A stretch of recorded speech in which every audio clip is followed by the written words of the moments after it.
Just one little ember can spark another fire here.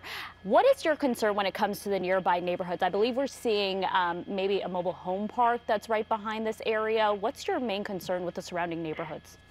Well, that's always a concern. But thankfully, in this case, the prevailing winds are taking the smoke and the embers in the opposite direction of those residents. They are taking them into areas where it's still commercial buildings and things like that for at least, I would say, 2 blocks before it gets into residential again, according to what I'm looking at there at Live Sky 9. So, yeah, it's always something that we consider, always something that we're looking at. We actually have units that are assigned to what we call exposure. And what their job is to simply look at what is adjacent to those flames and make sure that those, whatever that is not caught up in that blaze. Now, Inspector, I have a quick question for you. You know, we often see these wildfires and you use air support, helicopters making those water drops. Is that something that would ever even be considered for a fire this large? You know, there's a lot of issues that come into play, a lot of technicalities, some hazards, things like that come into play when you put a water-dropping helicopter in that kind of environment.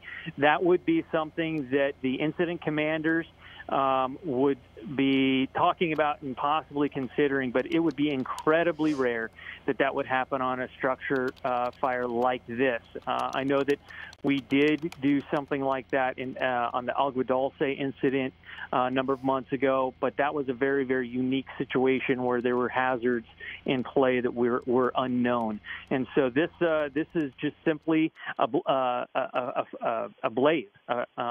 Things are just on fire. We're not having to really worry about a whole lot of other X factors. And so given that, I seriously doubt that would be put into play. But I also know that the incident commanders on this fire are going to be looking at every possible upper hand that we can take in order to extinguish this fire in a quick manner. And we have seen this fire move, but certainly it has not been diminished by any means. Still large amounts of flames out there just tearing through this area. Yeah, like I said earlier, there's just a lot of fuel on this property. I'm not sure what it is, but as you can see, that looks just like a lava bed. It's just so much flame there in that back side of that property. Obviously, we have a number of buildings that are being impinged on by this fire, and it's, you know, we're just hoping to get crews around that area so that entire building doesn't go up. I guarantee that is of a major concern to the incident commander. Inspector, you were speaking about these industrial buildings that are surrounding this fire here. Do you know if people were inside at the time and maybe how many? We don't know, or at least I don't know how many were in those buildings. I mean, it is a place of business and it's a weekday, so I'm sure that there were people in there prior to this flame starting. But we did receive information that an evacuation of that building did ensue prior to our arrival. Okay, thank you so much. And you know what, I want to talk about the stance that fire crews are taking and just how many teams may be out there at this time, because we're watching as multiple crews are on ladders just trying to put this out. And you know, a good news, some portions of it, at least from Sky 9, do seem, some of these flames really do seem to have extinguished. Well, yeah. I mean, we've got well over 100 firefighters on this, attacking this blaze. We're still setting at a third alarm right now, which, again, we're probably putting that at about 115 boots on the ground, actively fighting this thing. So we're making progress, as you can see on your screen there in the up in the upper right-hand corner. They have actually really pushed that fire back now from those boxes that were outside, and so we're slowly making progress on this, and I guarantee it'll go out 100%. Definitely. And, you know, we have seen this thing just explode, but as you say, there is progress being made. But we see there's a lot of trailer trucks in this area. Obviously, it's already burned through several of the trucks in the area. What other concerns do you guys have when it comes to this material that this fire is now burning through? Well, obviously, because we aren't sure what is burning, we're looking at what's called the products of combustion, which is known as smoke.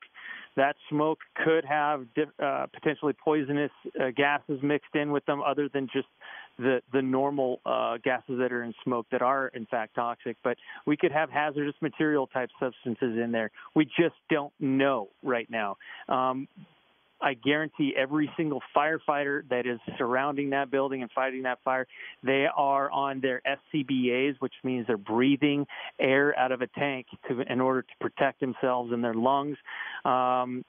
Obviously, the wind, thankfully, it's pushing it there away from those residents in that neighborhood of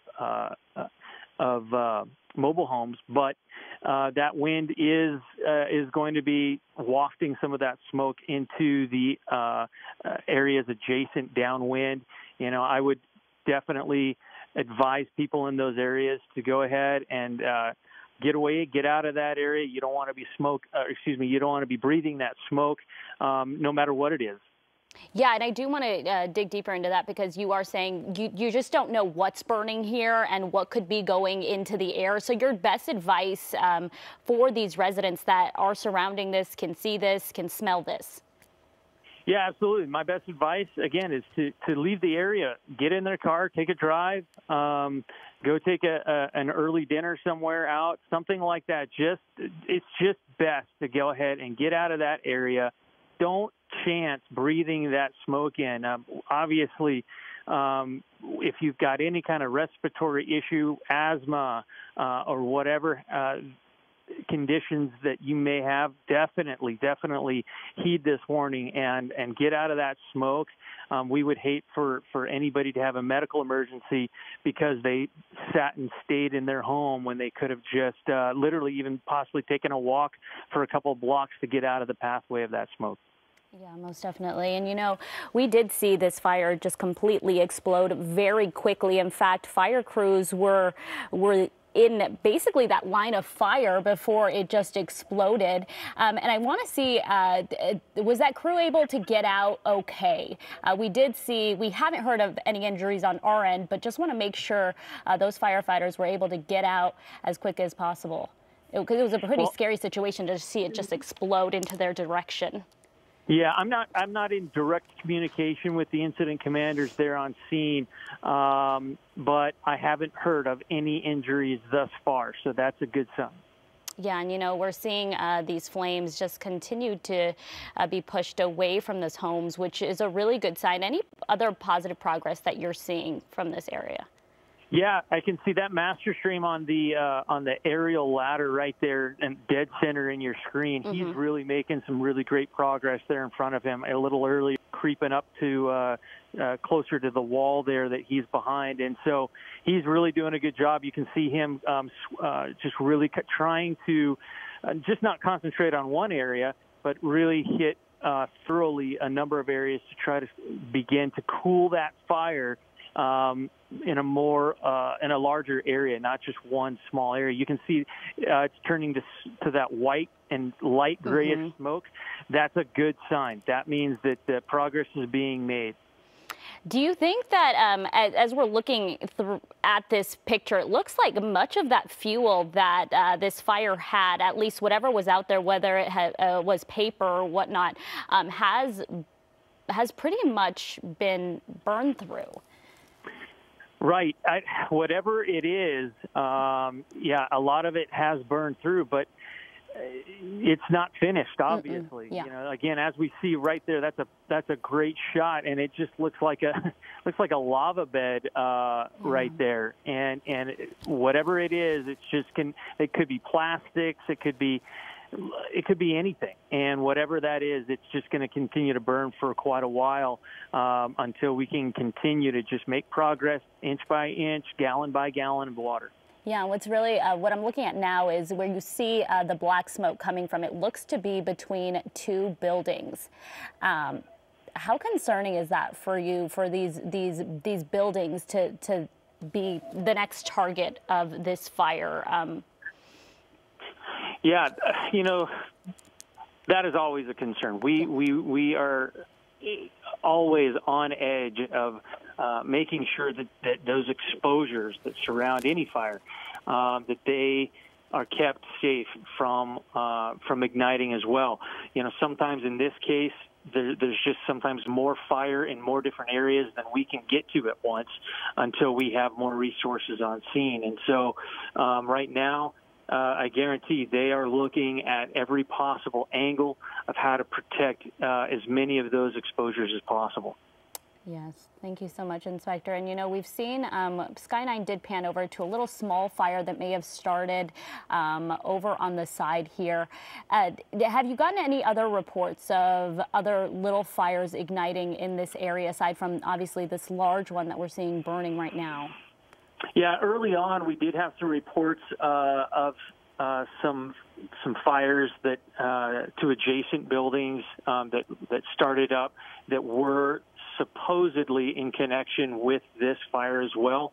I can't confirm that, but just looking at the size of this blaze, I can definitely imagine that was the case. And obviously, a few seconds ago, as the camera panned down to the right to those buildings, you even saw what I would call a spot fire on that roof, probably caused by some sort of debris floating up into the air and then landing on that roof there. So, yeah, it's definitely a concern of ours at all times.